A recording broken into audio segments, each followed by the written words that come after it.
সন্দেশখালীতে জাতীয় মহিলা কমিশনের চেয়ারম্যান গ্রামে গ্রামে গিয়ে মহিলাদের অভিযোগ শুনলেন তিনি। এরপর এ রাজ্যে রাষ্ট্রপতি শাসন জারির পক্ষে সওয়ালও করলেন।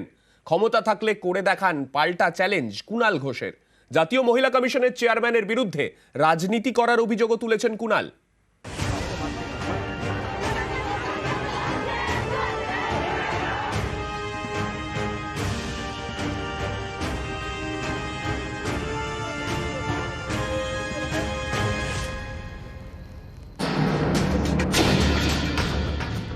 সন্দেশখালী নিয়ে রাজ্য রাজনীতির হাওয়া গরম, শাসক বিরোধী তরজা তুঙ্গে।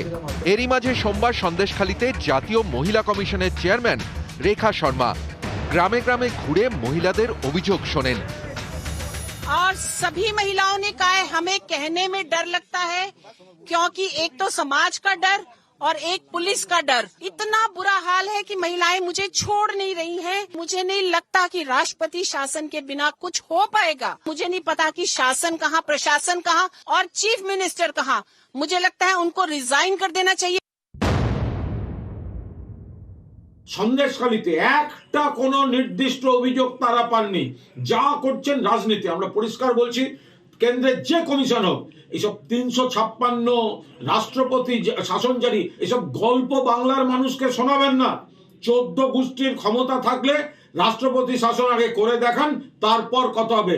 রেখা শর্মা এখানে এসছেন, আপনি অনেক কথা বলছেন, কিন্তু আপনি উত্তর দিনাজপুরও যাচ্ছেন না, যেখানে বিএসএফ গাফিলতিতে শিশু মৃত্যু হলো, সেখানে মায়েদের কাছে পৌঁছচ্ছেন না। উমেন্স কমিশনের জাতীয় স্তরে যিনি এসছেন, তিনি এসছেন স্ক্রিপ্ট পাল্টানোর জন্য। গত কয়েকদিন ধরেই সন্দেশখালী গরম। ঝাঁটা লাঠি হাতে পথে নামেন মহিলারা। এদিন স্থানীয় মহিলাদের সঙ্গে কথা বলার পাশাপাশি সন্দেশখালী থানাতেও যান রেখা শর্মা। তার উপস্থিতিতেই অভিযোগ দায়ের করেন বেশ কয়েকজন মহিলা। যখন তখন মিটিংয়ে ডেকে নিয়ে যাওয়া হতো, আমাদের বাড়িতে সন্তান স্বামী থাকতো, তাদেরকে ছেড়ে আমাদেরকে যেতেই হতো, কারণ আমাদের বাধ্য করা হতো যাওয়ার জন্য। আর না গেলে ওরা বাড়ির আমাদের স্বামী কিংবা আমাদের কোনো ব্যবসা থাকলে সেগুলো ক্ষতি করার হুমকি দিত। আমরা এখানে সন্দেশখালী যত অত্যাচার যে অন্যায়গুলো হচ্ছে সেগুলোই বলেছি। মেয়েদের উপরে শারীরিক নির্যাতন হতো, এমনি ছেলেদের উপরেও হয়েছে, সেগুলোও বলেছি। লিখিত দরখাস্ত দেওয়া হয়েছে, উনি আশ্বাস দিয়েছেন, আমরা সেটা বিশ্বাস করেছি। হ্যাঁ, ভয় তো আছে, অ্যারেস্ট করেছে, যতক্ষণ না শাস্তি পাচ্ছে আমরা খুশি নই। এখন দেখছি একই ধরনের কয়েকজন মহিলাকে দিয়ে বিবৃতি দেওয়ানোর চেষ্টা করা হচ্ছে। সেই মহিলারা একই ধরনের কথা বলছে। যে থানায় এফআইআর রয়েছে সেখানে দেখা গেছে এই ধরনের কোনো অভিযোগ নেই। রাজ্যের মহিলা কমিশন যারা গিয়েছিলেন তাদের কাছে এই ধরনের কোনো অভিযোগ ছিল না।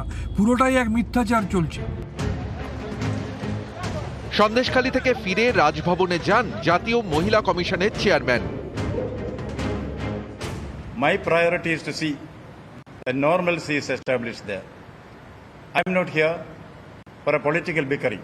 I will weigh all these things, and whatever is to be taken from the part of a governor, whatever action is to be taken, will be taken fearlessly. In the coming few days, you will certainly see the result. News 18 Bangla.